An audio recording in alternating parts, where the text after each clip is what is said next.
to say the reason why my microphone started working is because I started singing Hosier's preview of the song. And it wanted it to kick in just so we could get banned off of Twitch immediately. That's No, it's less than clearly the 10 goal here. seconds. Oh, Oh gosh. dear. Well, Fane, your breakfast and lunch also sounds sad, but not quite as sad as Amanda's. So I think you're winning still. I devote all of my all of my meal, like, spoons to dinner. Like, we have good ass dinner. Like, Friday, we had an Italian sausage pork roll wrapped in bacon that I baked with Brussels sprouts that I, like, zinged up with some vinaigrette and salt and pepper and roasted sweet potatoes.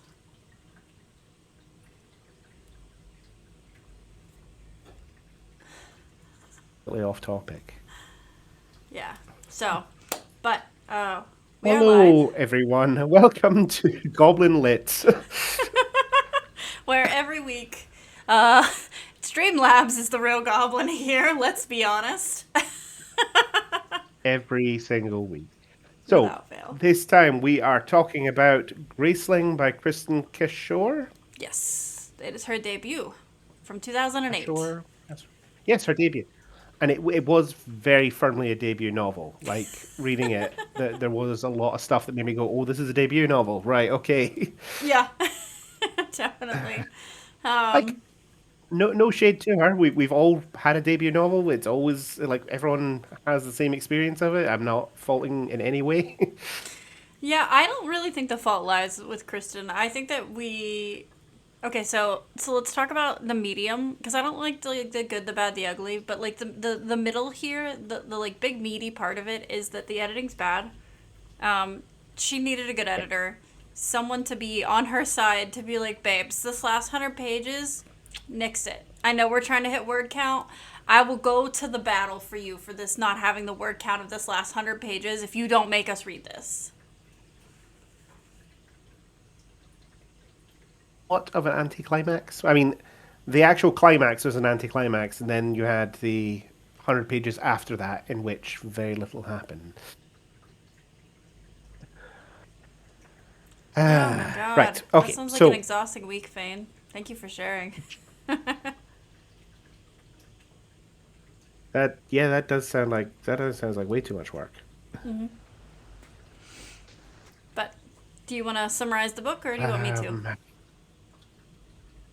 oh, I want to hear unmedicated Amanda summarize the book. Go on. So listen. Katz is the most special girl who is most special but tragic but sad, and she goes on Katza adventures and is really autistic. And unfortunately, because of that autism, she can't really deal with the men in her life. And that's it.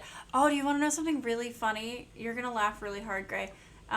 Our title card says "Good Scribes Only," and don't ask me why. That's not the image I use for Goblin Lit. It's up at the top. I don't care. It's at this point, I'm just really happy something's on screen. I am. I'll take it. Oh my This is god. fine. It's fine. But yeah, so this is Katza and Katza Adventures. One of the things okay, so we're not gonna be doing our usual organized, nice, neat thing. Sorry, Fane. But okay, so one of the things that I kind of had a little bit of beef with that I was thinking about as I was listening through it, right, is that in the beginning they really allude that Bitterblue has fucking grace. Like they're really being like, yeah, the king's or the queen's daughter, she's psychic. That's why he wants to manipulate her. She can read minds and get thoughts. Am I crazy? I didn't get that It was so like much. only in the very Um, beginning of the Bitter Blue plot that they mentioned it. it's a bit tricky because, as we were saying, the editing's a little bit choppy, so it kind of feels like there's maybe a few storylines that were originally going to be in there that were cut. Yeah. Um, you were quite correct about the Mary Sue of it all. Um, She has the worst case of but autistic Nancy Drew I've ever seen, and I've read a lot of books. Yeah, but sometimes like a Mary Sue character can still be interesting if you create a story where being all powerful isn't the solution to the situation that you're in. Like the book actually did that relatively well. There was a few different situations she was put in where being the most powerful person in any room and able to do absolutely anything, like her whole there were a few good plot lines through there where she was sort of challenged because of the stuff that had nothing to do with her being the most powerful person in the universe. Yeah. It didn't suck. It wasn't a bad book. It was Like mid. it was enjoyable enough. Yeah. It was, yeah, like the writing was fine. The story, what I okay, I feel quite strongly that this was an editing issue, and I also feel quite strongly it's suffering because it's the debut novel, where she thinks to herself, I might only get one shot to write a book. I'm going to shove every plot I can think of into this one book. I know, right? Because there's actually there's like three good books in here. It's just they needed to be spaced out into three books. Yes. Putting them all into the one does not work. Oh my god, right? Like, oh, there's just so much happens. And I'm like, wait, this is happening now? How listen, baby me, who loved this book so much. I read this book enough that the cover, like, I still have the like the I have the hard copy, the original print hard copy. I bought it at debut in South Carolina on vacation because I buy books on vacation because I'm fucking boring. Sorry. It's who I am. It's who I've always been. I go on vacation, I buy a book. Anyways, long and story short on that bit is that like the cover is like kind of coming apart. The hardcover, like I can't think of the technical name for this, and we're gonna blame that on the lack of the Adderall. You know? Wrap cover, the Thank paper you. bit that wraps around Yes. the hardcover, yeah? Yes, the wrap cover. It's like wearing thin because I used it to mark my pages. Wild. So you really, like, as a teenager, this book was your jam. I love this fucking book. I wrote fan fiction for this book. Like, I loved this book, you know? And I think back, Okay, so who did you write the fan fiction about? oh, Because OCs. Always. there's No, no, maybe no, no, one no. character in the whole thing. This is a self-insert OC fan fiction, not to do with the plot line at all. Because I just wanted to be the special girl. And Okay. I think that's what sells this book for its market, which is young adult, is, Right. yeah, is that the children who are not in any way like acknowledged, I think, really get a lot out of this in being acknowledged. Yeah, well, it's like when we talk about Carrie and stuff like that. If you read it at exactly the right time in your life when you're feeling a certain set of feelings, it's going to be the greatest book you've ever read. Right. I know, I read it and I really liked it because of, being a young person. I'm kind of scared to reread it again. Yeah, it's a concern. But right, okay. I have one particular problem with this book, Just one? and well, I have issues with the whole book, but the one real problem for me is Prince Poe. Because if he had a personality to carry us through, or he had something interesting about him that sort of drew us in, I think I could have got through this quite happily. But he's just got nothing. He's got a superpower that does whatever they need it to do at any given moment, and he has got, I don't know, emotional intelligence slightly above a rug. So he's the most enlightened man she's ever come across. Yeah. Yeah, I don't disagree. Oh, And and he has a pulse, which is apparently I think that, like, a lot of what his character suffers from is her needing. It's the same issue that Fourth Wing had. It's just on the opposite end. It's that because in her mind, she's like the worst person in the world, right? And like, so everybody has, and she is a bull in a china shop and doesn't do well talking to people. That's why she's a killer. So like the whole world has to be heightened around that oh well they're so emotionally intelligent and they completely understand her. Like the issue therein lies that the way the main character is set up, this is the world you've created for the rest of the characters. And I think that that's really what Poe kind of suffers from. Because, like, when you get to, and this is a spoiler alert, this book is fucking old at this point. So, if you're upset that I'm spoiling it, well, sorry, you know where you are. The stream didn't start Clicked on the right. fucking link, didn't you? It says Graceling in the title. Come on. Yeah. But anyways, like, when he goes blind, and, like, that moment could have been, like, a good chunk. It's a gloss point at the end. It's in the last 100 pages. And I was like, because I remember it, like, I'm like waiting for it and waiting for it and waiting for it. And I'm like, when are we going to get to this? Because, like, in my adult mind now, that's a really big development in that character. And so I'm like, is it really all the way at the end we discover this? You know? And so, like, it's interesting to remember what I remember about the book and then to have experienced it again, because definitely the emotional notes stuck with me. But the fact that that last 100 pages is a slog, I did not remember. It was difficult. It really was. It was painful. It was frustrating more than anything else because, as we've said, there wasn't anything particularly bad about the book. It was just the pacing was so skewed, and can I briefly talk about the 3 books I really would have enjoyed that this should have been? Yes, 100%. Okay, so when we started out, we had story number 1, the three cool stories. Your story number 1 is they've got the courtly intrigue, they've got sneaking around behind the king's back to do good, the whole council plot line, which just gets dropped in the book and is completely irrelevant to everything. But in this imaginary book that we had more time to actually explore, she's choosing to obey this king that she knows isn't a good person because it maintains his trust and it gives her the resources and position to do good things for other people. And it's all about manipulation. So her superpowers don't really do shit in that situation as well.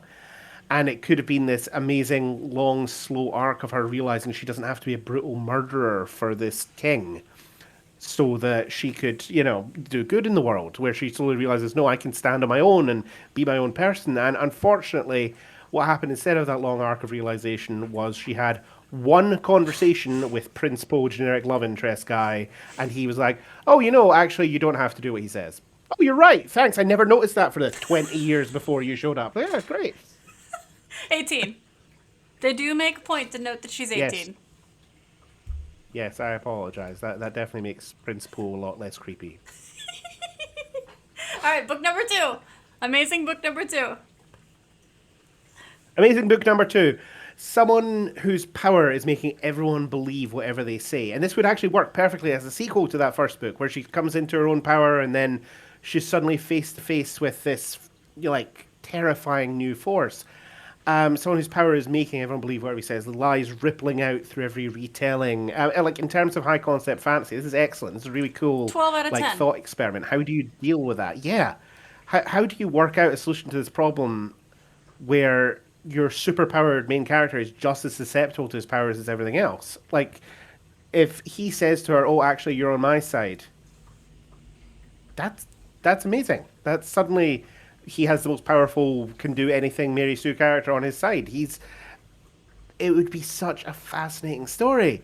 Except for some reason her generic boyfriend guy is immune to the bad guy's powers. Fane in the chat, I think, is proving our point that this is a debut and suffers in that way. I guess the council plot line comes back in book 3 and belief power featured heavily in book 3. Yeah.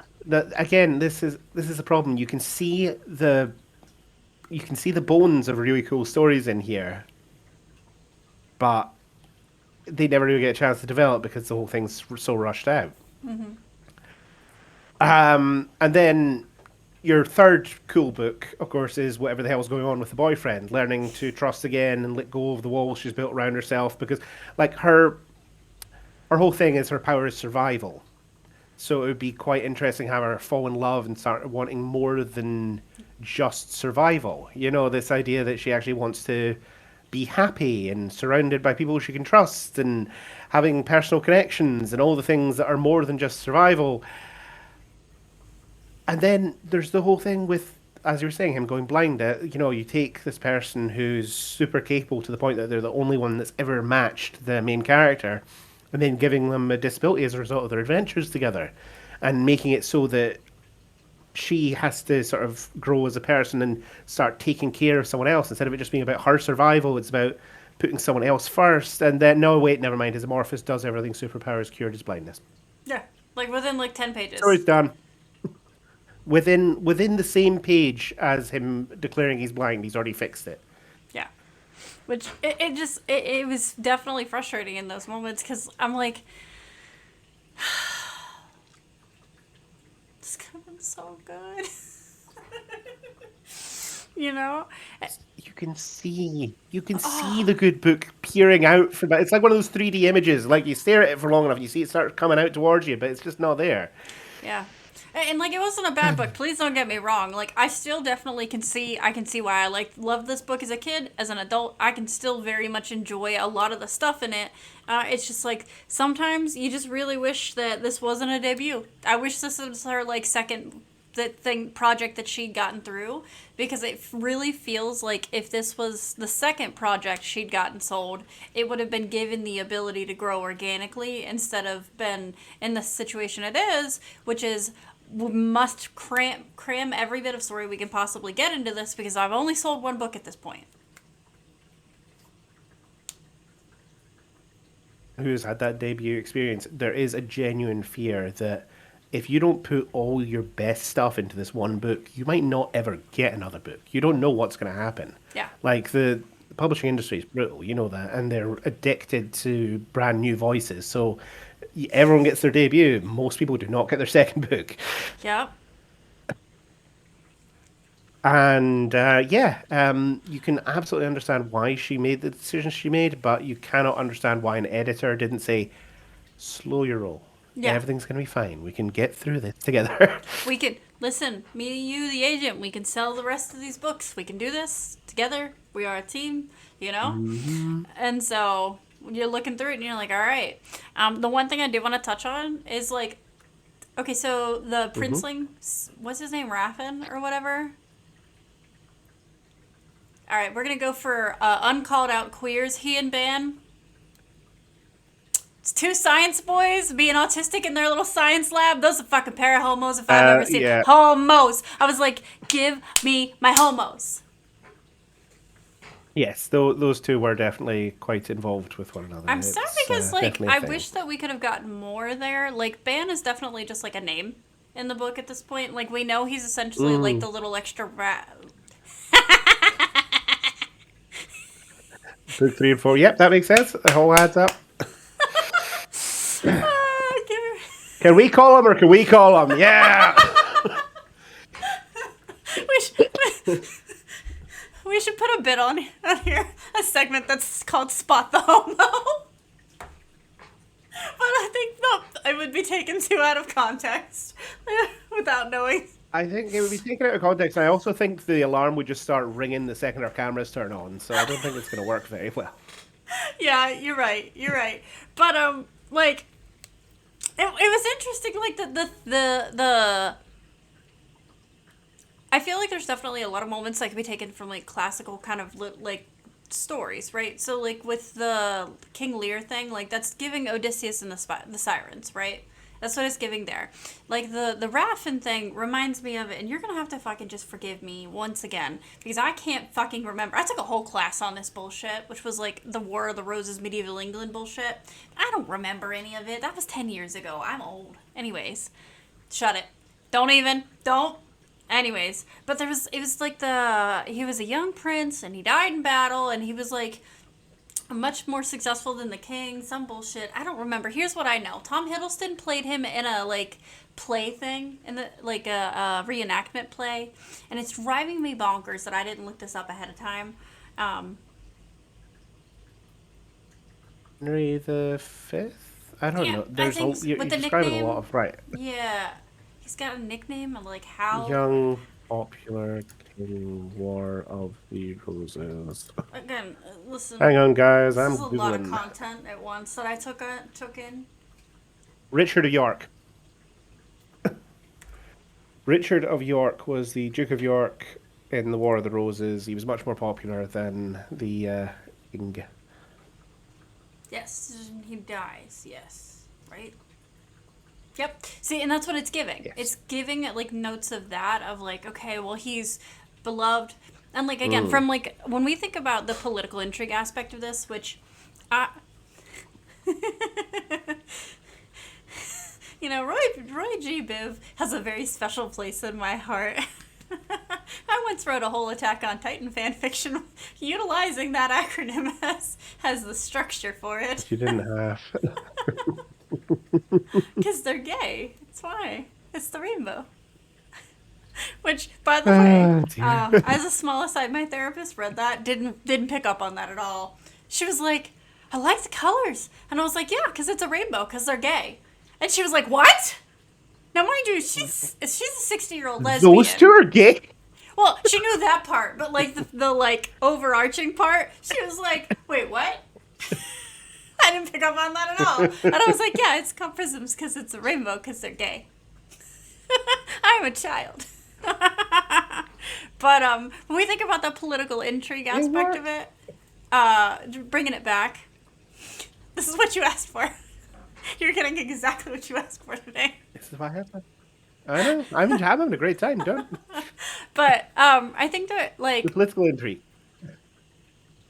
the council part, right? Like you can see, and you know, again, Faina said book 3-4. This is where it all kind of comes to head, you know. But like you can see where it's starting to become something that could be really interesting because you've got like the king of wherever. I remember Raffin's name way better than the actual king's name because he's such a like small note. He's small fries, okay. But like you can tell the vibe for him is very Emotional much figure, and he's just like some guy. he really is just some guy, you know. And Yes, sorry. Go on. the vibe that I'm getting from all of this is that like okay, so we're definitely leading into like we've got a beloved man of the people here, right? They have their little secret council that does like good stuff, and so Compass Rose naming.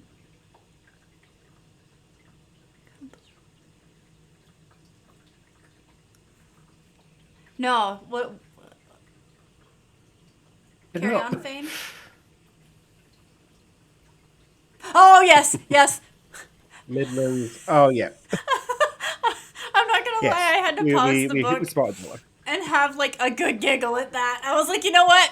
Respect. You didn't come up with some bullshit name for these countries. You were like, nope, we're gonna call them the Midlands, Wester, Sunder, Midland, Nandrin. topping, bottoming, left and righting. I was like, respect. Exactly. I'm reasonably sure the physical copy of the book has a map too. Hang on. I'll be back. You could talk. I'll still hear you. You just won't hear me. Moonsea, which is on the sea. Oh, she's leaving. Goodbye. And then there was just us. Yes, I quite like Monsea for the island because it's on the sea. That's a nice touch. I'm back. Hello. Okay. You got I your heard book? you the whole time. Well, I wasn't saying shit, so well done. Anyways, yes, my Right, worn so your cover. map. Go. Your What were you battered saying? copy of... Yes, we definitely weren't gossiping about you while you're gone. Ooh, if you're gossiping, make sure that the stories are tall tales. I once told a manager that because she was like, "Oh, they're saying that you're fucking the cook in the back," and I was like, "Okay, well, make sure you say that we got the whipped cream and the Reese's cups out. If you're gonna tell the story, make sure it's good."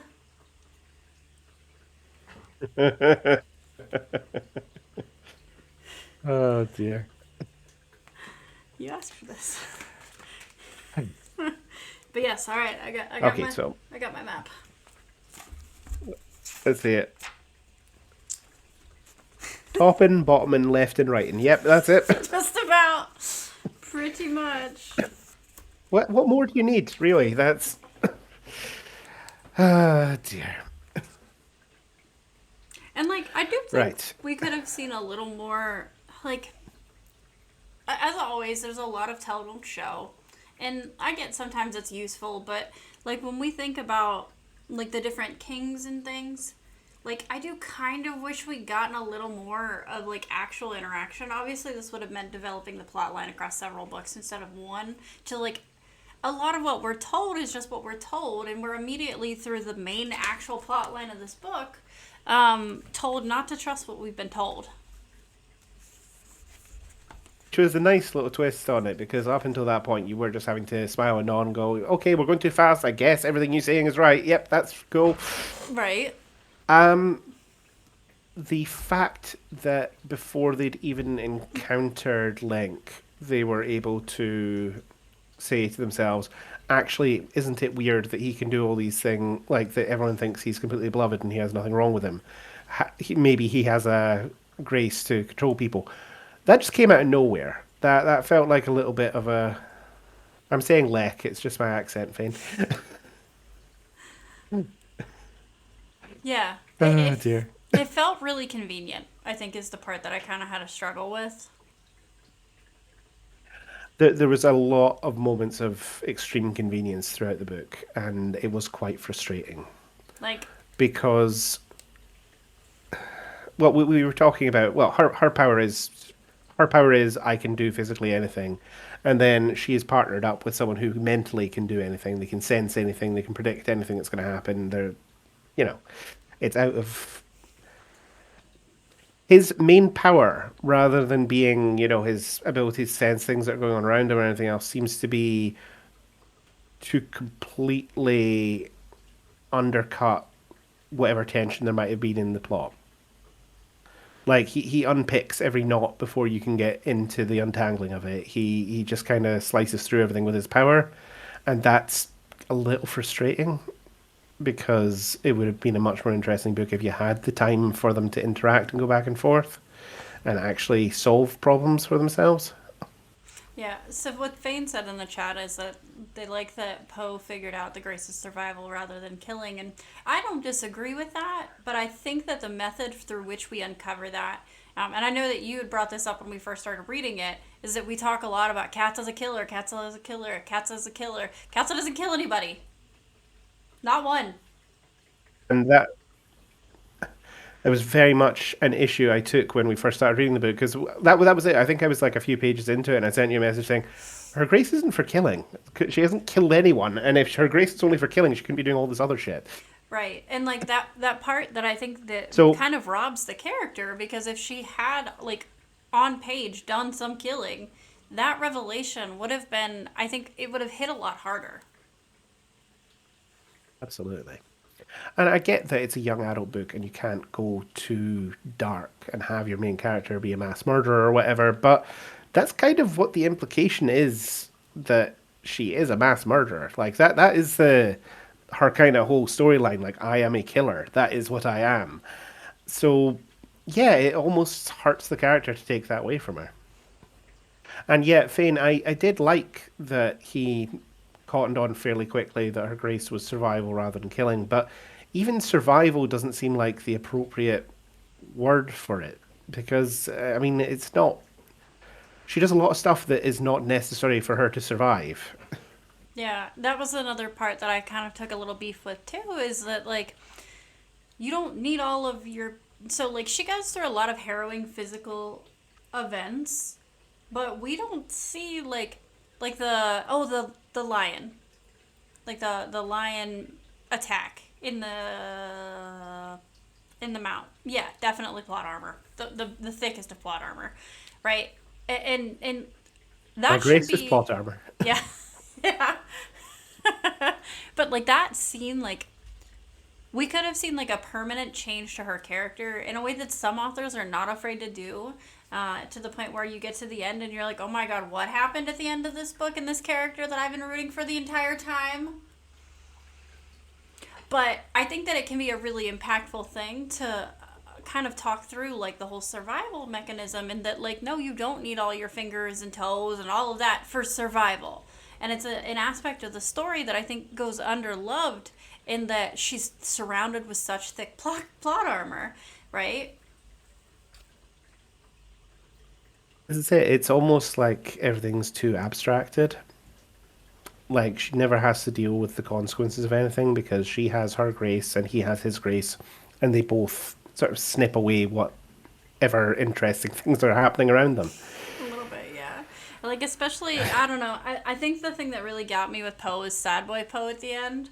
Like, that last 100 pages with him being the saddest man in existence was so hard to get through because he's like, I'm abandoning my king. And, like, the thing that sold me on him in the early book is, like, yes, he's vain. So that's fun. Like, yes, I love a pretty bitch who is aware they're a pretty bitch. I don't need, what fucking band was that? One Direction. She doesn't know she's beautiful. No, no, no. He knows he's beautiful. He knows he's strong. He's accomplished. What was Sad Boy Poe? Like, no, be blind and go back and rule your kingdom anyway. And keep it a secret. That'd be fucking interesting as shit. But Yeah. instead, they go wander off in the woods to be hermits. And it's like, okay, so I got to spend this whole book watching you be OP as fuck. Unearned. Right? And like, you couldn't even go back and do some shit with it. And yeah, I know there's other books. I know. I know. But Yeah. I had to read We know. 100 pages of I'm very There are other sad. books. And I want to go back to Vain Poe, who's like, look at all my rings and look at my cool eyes. He was he was definitely a lot more interesting when he was allowed to have faults. Yes. And I think that was very much a problem we ran into throughout the whole book. So I have a pitch. Oh, hit me. I have a pitch for a version of this book.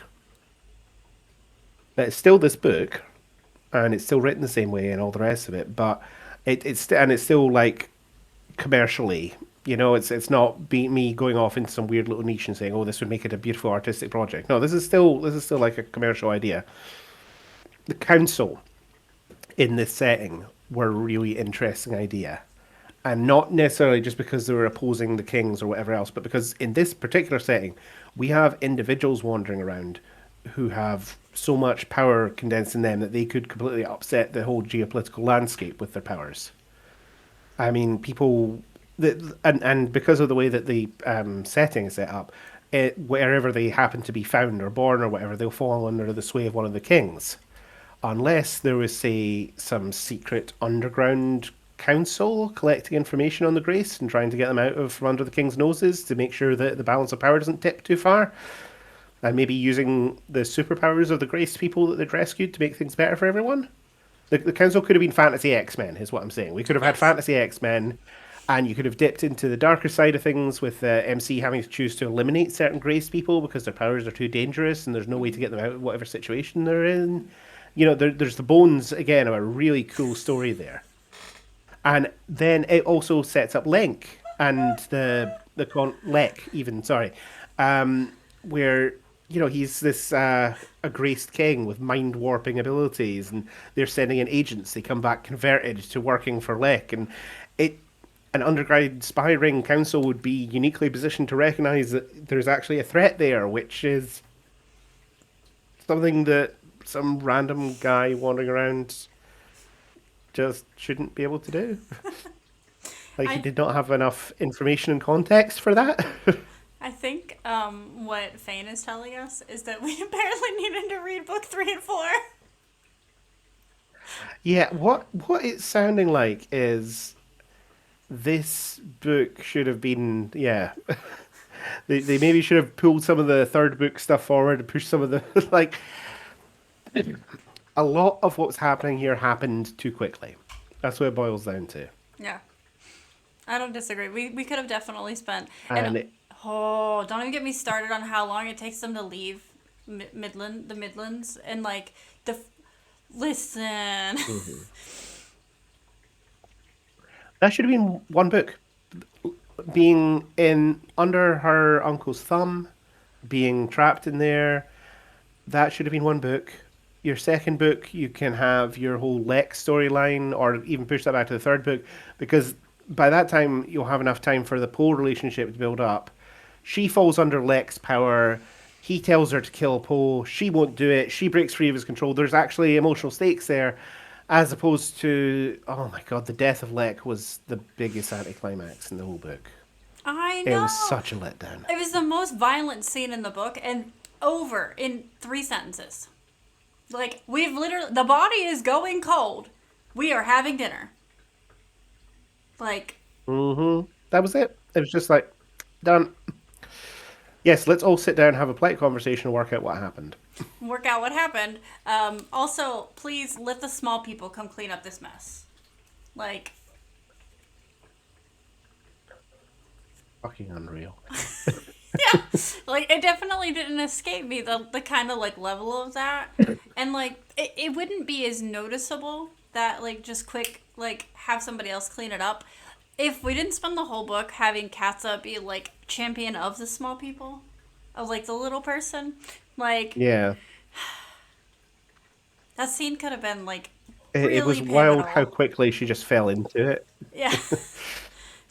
It could have been really pivotal. It would have been a really like emotionally charged.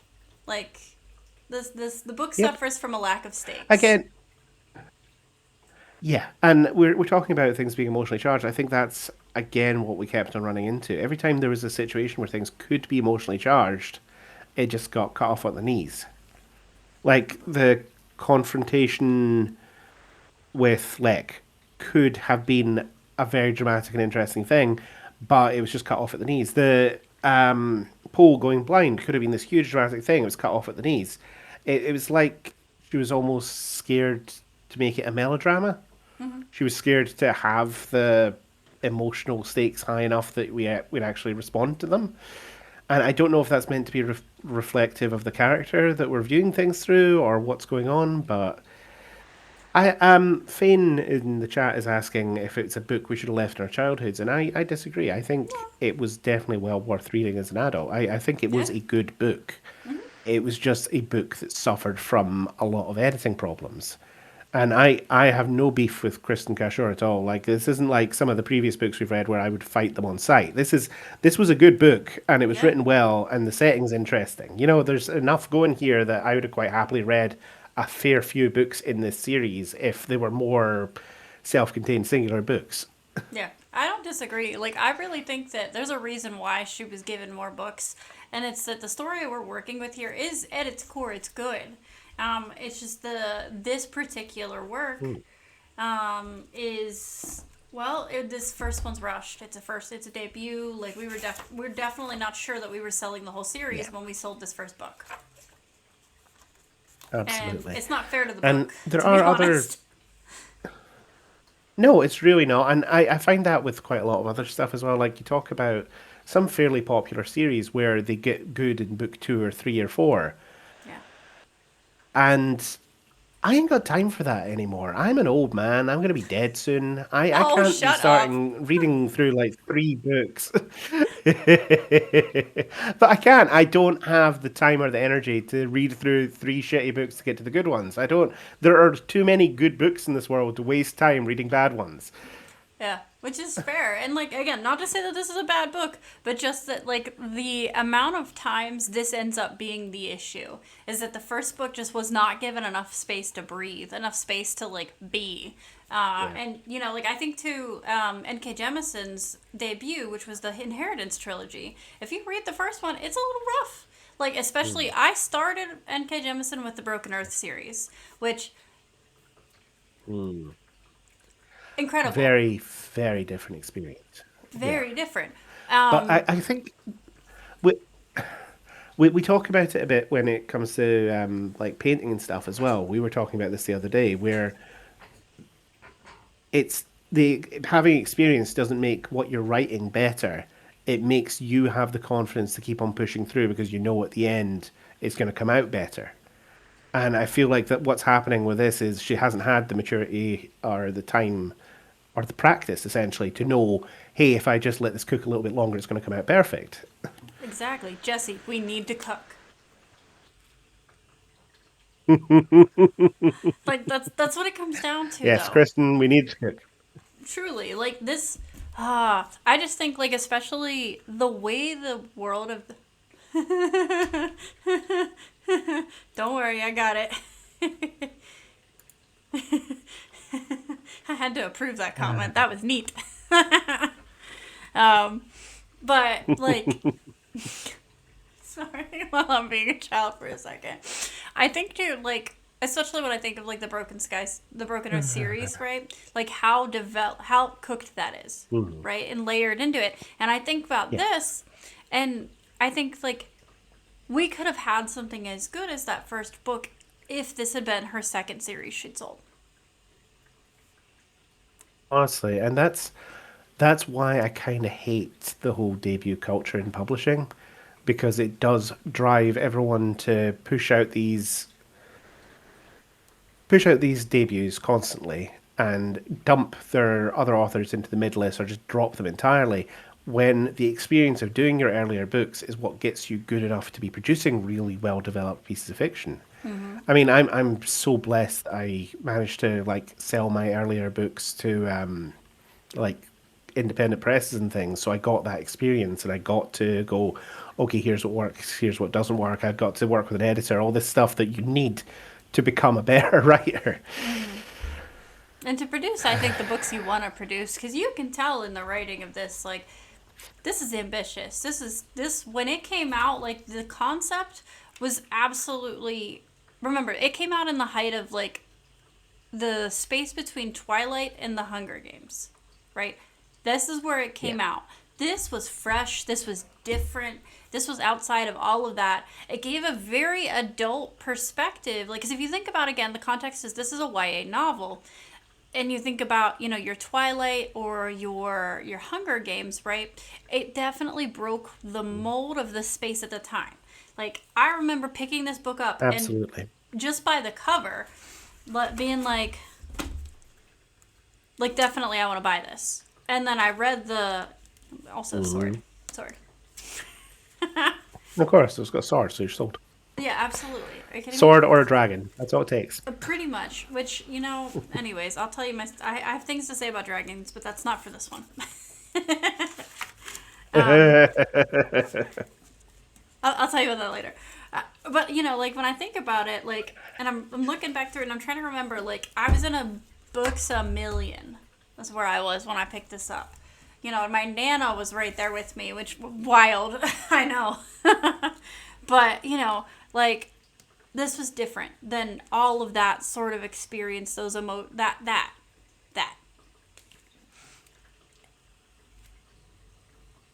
There's a degree of maturity to it that just isn't there in the other books. Yeah. Not to say that the other books don't touch on mature themes, but this one is written from a more mature perspective, I think. Yeah. Oh yeah, Which definitely. is why when you run into the characters having their sort of emotional problems and not being able to express themselves and all the rest of it, it feels like it does sometimes feel a little bit like an adult trying to talk to a child to get them to work through what they're working through. Yeah, yeah, pretty much. This book was written for autistic Which girlies. This was written for the autistic femmes. Let me tell you, I know why I love this book. As a child, as a teenager, this book was written exactly for somebody who struggles emotionally to deal with people, to read the room, who has so much going on up in here, right? And just wants somebody to say, "Hey, kid, you're doing good. Hey, kid, you're all right." Yep. See, see, yeah, see. Fane gets it. you're all right, kid. Hey, Fab, you know. No, focus. Reel that in. Reel that thought in, Amanda. Sorry. I was going to absolutely sidetrack our entire conversation. Um, the one thing Never that, happens. yeah. The thing I like, The one but thing. is kind of like the eye thing. Like, I really, how do I like it. I like the eye thing. It's very anime, is what it's giving. It's giving very anime, but it's kind of cringe. It's a little much. Like it's also giving a little bit of adult romancy kind of thing feel, especially with Poe and his like weird Is gold silver eye thing. Yeah, they were definitely leaning into that, but I get it. You want to have a visual identifier for people that have superpowers, and you didn't want to just have them suddenly spontaneously start wearing lycra, so you got to do something.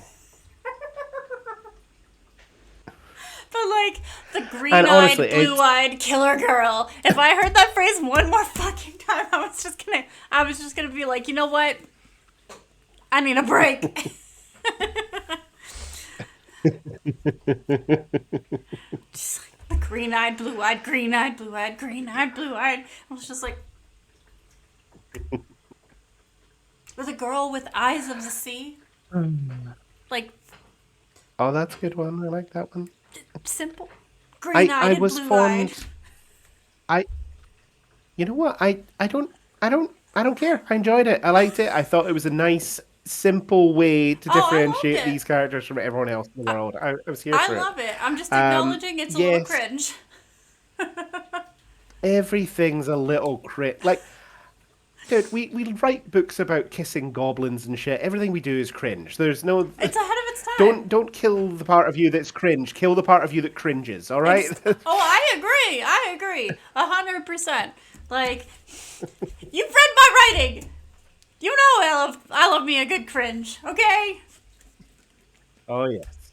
But, you know, But the key point is, it's a young adult book, so we're gonna have young adult yes, affectations like I that. loved it.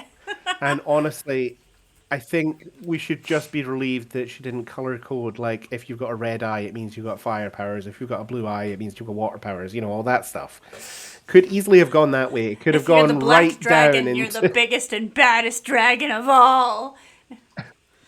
Yes, it could quite easily have gone wrong, is what I'm saying. Oh, God.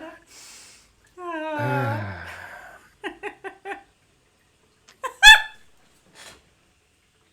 I think no, we're not doing bad dragon conversation. Not young adult friendly. Not young adult friendly. Man, Finn, I Okay, see you. I hear you. bring We're it gonna back on walk track. right Bring it past back on that. track. Gonna hopscotch over that landmine. Um, we never really got into the ethics of the council because the council is a group. No, I'm ignoring everything that's happening over in the chat. I'm just focusing on this. The council is a group that acknowledges that there is a problem with the rulership of the kings, has secret agents all over the world, and instead of actively working to depose the kings and replace them with a decent system of government, is instead sneaking around and trying to do little things to make things better. And this again feels like something that's maybe going to come up in those later books, but it might not. Deposition happens in book 3. There we go, nailed it. I'm gonna, you know, Every time we predict a future book, take a shot, okay? I don't want to die. I'm allergic to alcohol anyway. I don't want to die. Can I? Oh God, my liver can. This is for everyone watching the YouTube video. Go back, take a shot every time. Yeah, Oh my yeah, god. and then leave us beautiful comments, please. Tell us what you think at the end. After all the shots. Yes, Ah. definitely. Yeah, shot of water. See, you got this, Shot of Fane. water, indeed. But also, you have to Yes. stay for the whole recording as you take each shot of water. You're not allowed to get up and pee. See, that's the real punishment. But That's evil. that's me. Here's what I'll say, Okay, I Graceling. genuinely don't. I really enjoyed this book as a Yes, teenager. no, go. I think that as an adult, I can recognize the issues that it has, while also saying that this is something that if I was looking at somebody who was in front of me who was similar to me at a teenage age, I would hand them this book. I would be like, you know what, give this a shot, Absolutely. see if you like it. I think you could definitely. Oh, okay. You know what? This came up on my TikTok For You page, and I'm gonna bring it up. I think it also suffers from a little bit of needing to be sold for all readers, right? It's This is, but again, this is a problem across publishing, isn't yep. it? Where It's everything a has to be for publishing everyone, problem. therefore nothing is for anyone. Right, exactly. And so I'm imagining that as we got further into the books, that things got a little less for everyone. And so that's why you can safely blanket recommend Yeah. this. This is a blanket recommender. Yeah. Because on my For You page this morning, there was a lot of discussion on how some niche media gets sold as mass market, and then mass market receives it and is like, why does Shrek have a penis? You know? Just silly because Shrek always had a penis. Yeah, you know, but But yes, no, but that's it. Your niche content is meant for people in the niche. It's not meant to be for everyone. That's why it's called niche content. But because of market forces that we're all having to deal with, you are constantly trying to get breakout books. We didn't always have happiness. That's true. Well done, Finn. That's a terrible pun. Um, Come on, let's get this train of thought back on the rails. Back on the rails. Yes, you can have something that should be for a niche audience, and because it's being mass marketed, a lot of what makes it interesting is getting sort of sanded off as well, which I can definitely see traces of in this book, where there definitely. was probably some really interesting stuff that I feel has probably been snipped around just to get it to fit into the box. And Like, I do wonder how much of the issues we have with the plot and the very cut off nature of the plot is to do with that.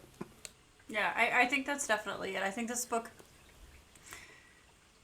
was written in the fear of not selling another book, but in the knowledge that, okay, if we can get book 2, 3, and the rest out, that we will probably end up finding our foot, right? And the people who are meant to want to go on with this will. And I think that's probably, I would say, a net positive for the book. Can't 100% say, yes, this is a wonderful book. I would recommend it to everyone because it's got flaws. And again, there are books out there that do not have flaws and that I don't have to wade through to get to the good books in the series. But I can definitely see why this was a popular series. I can understand why the sequels have done well, particularly. No complaints about this book. Yeah, No agreed. complaints. I had a much, much better time reading this than I did fucking Fourth Wing. That book that shall not be named is the Voldemort of our podcast. Oh, what? It's going to be this gold standard by which I judge everything else for the rest of the time. It's like, was it as bad as Fourth Wing? No. Then the writer may live. Exactly. Like, it just, like, I just remember listening to the passages of it and being like, God, the quality of writing's just so much better. Oh, Yeah. Well, that's again, even just like on a sort of granular technical level. Yeah, the writing's good in this. yeah. It's a good book, and you heard me complaining plenty about Poe and how he's not really a person. He's just kind of a tool for the author most of the way through it. But Yeah. because she's got enough technical skill, he comes across quite charming in places. He comes across quite interesting, even though he isn't really a person in the story, and he doesn't really have much going on for him. He is still like you still enjoy his company because of the He's an quality of the attractive writing. plot device. He is a very attractive plot device. Yeah. He can slip With me that MacGuffin tattoos and anytime. muscles. Yes, I am a big fan of all of these things. This is a Same. This is a net pass me that plot positive. device. I'm gonna be honest. This plot device, I'm coding him now as a bisexual though. And you know what, Fane? You can confirm or deny, but that man, there's no way that man is straight. Not as an arrow. Katza, He is maybe. Him, no. just maybe yeah. Kat says she hasn't really got it together enough to know what the fuck she's into, but no, Fane. I am afraid I do not have carnal intercourse with Fourth Wing. I feel I like that would have save probably. myself exclusively for better books. Oh, Poe. Poe. We're debating on Poe being of the bisexuals because He has big bisexual energy, I he's will got say. big bisexual energy. Like, so emotionally there for And the I'm main I'm not just saying that because of character. the tattoos and the rings and yeah. Yeah, but like that was the not straight alternative man appearance. closeness. That was No, I didn't bring. yeah. No mention. Oh my god. Well, it's time to warm these hands up. I got a story to write. Time to break out that AO3 But account. no, We're gonna do this man justice. he definitely did have a degree of emotional availability that none of the straight men in the story had. We can put it Yeah. that way. Yeah. And you even saw that across all the other, like all his family members and all the rest of it, where they're still trying to portray them as being similar, but they aren't quite ticking the same boxes. There's something else going on there. Ooh, Poe would have been really interesting as the only girl in his family. Oh, that's true. That would have been good. There's a lot, again, because of that almost fear of, yeah, we should all be worried about that. Because of this almost fear of doing anything that's too dramatic, I feel like there was a lot of missed hits there. Yeah. Like, emotionally and yeah, like doing the parallels and stuff as well. Because the big parallel I really was expecting to see and didn't see was um, she was under the thumb of one king who was her uncle because of all his emotional manipulation, and then she comes across this other king who can just sort of psychically control you and put you under his manipulation, and she broke free from one, and I was expecting to see it reflected in the back half of the book as the second half, and it just didn't. Like, here is the obvious bookend to this story, and you didn't do it, and I don't. And then we had another 100 pages of Sad Boy. Sad boy Poe. Sad Boy Poe. But I think all in all, for the age group, I would recommend Graceling for the YA category. Very solidly, very well placed. It effectively does the coming of age story, and apparently has a bunch of plots we picked up on for its next. I would not blanket recommend this to everybody. This is not a book that I would hand to any of the friends that I normally recommend books to and be like, you have to read this. It's not, it's no Lock Tomb or Yeah, with Broken a Earth bunch of series. fucking 14-year-olds.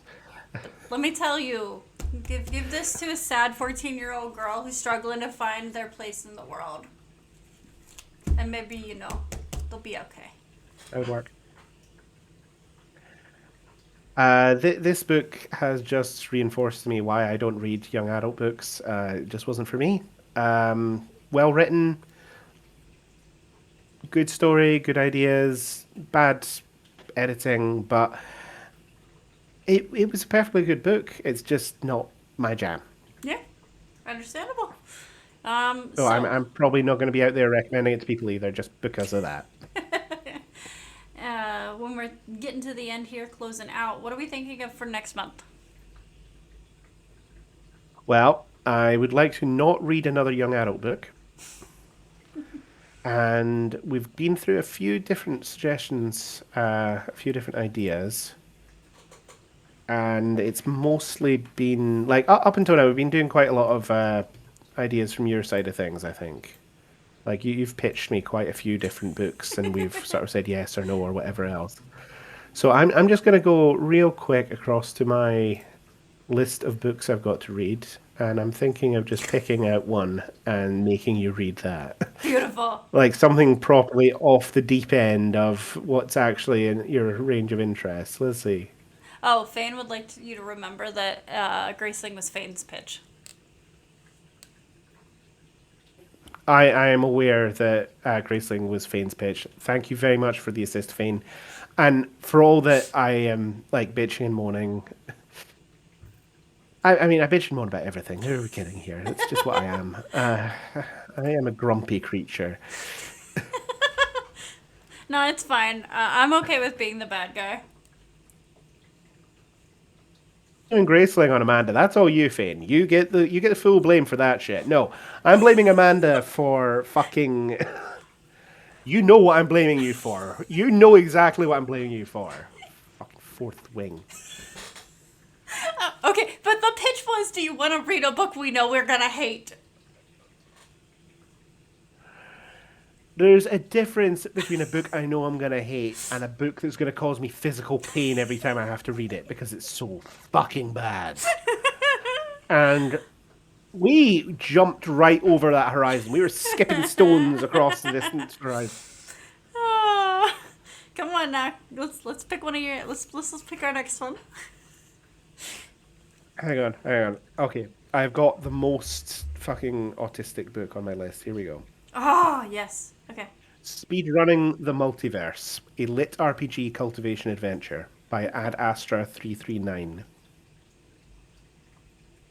The multiverse is filled with terrific opportunities and terrible dangers, warring sects, priceless treasures, savage martial arts, and all manner of horrible monsters. And Dorian has conquered them all. He's a god king, one of the most powerful creatures to ever exist. As he sits from his throne at the little summit of the world, bored out of his mind, one question comes to mind. What now? Do it all again, of course, but faster. He'll aim for the impossible, a perfect run. Does that or does that not sound like the worst fucking book for you? It sounds really autistic. Does that book sound like it's going to cause you physical pain? Yeah. Does it sound like it's going to You hurt? said Can we God do it? King, and I was like, oh, I'm gonna hate it. Let's go. What's it called again? Speedrunning the Yeah.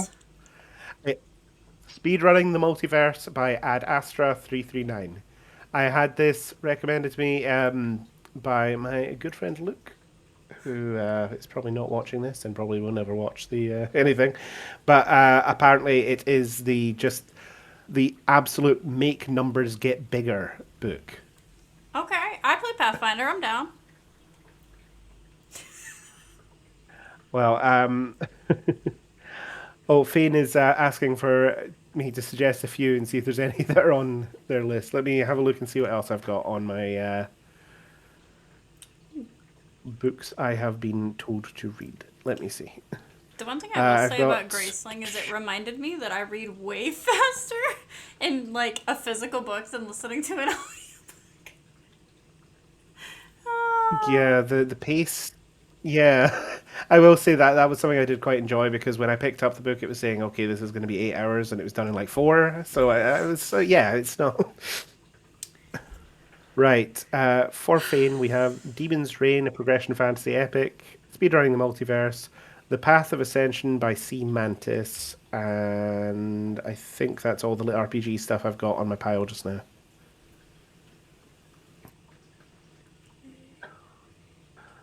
You can read Ad Astra. Okay.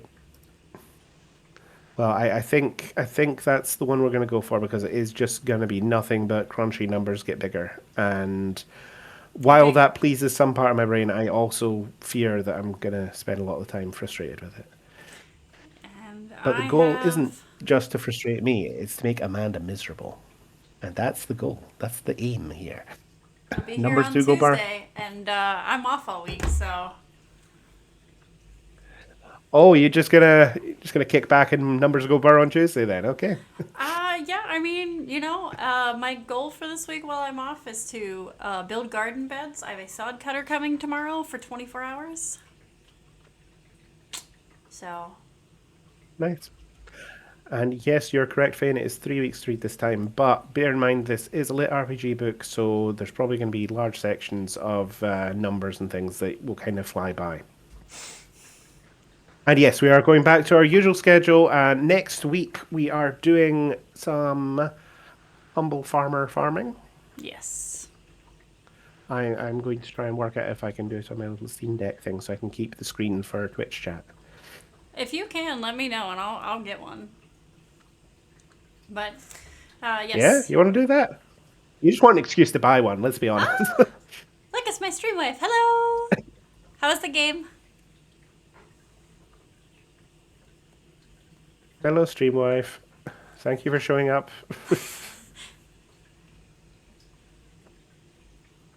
They had a sports puck game this morning Good. to watch in person. So, sports ball. Good. No, sports puck. It was hockey. Oh, hockey. I see. Sports puck. Yes. My apologies. But all right. Well, Right. Thank you, everyone, for being here. yes. Thank you everyone for being here. Next time we will be reading Speedrunning the Multiverse by Ad Astra 339, and we will see you next week for some Stardew Valley. Yes, I'm really looking forward to it. It's been way too long. Yes. Time to come up with the most Okay. unhinged suggestions I can for topics. Bye! Yes. And also, if anyone has any names for chickens or pigs, hold on them. And yes, bye.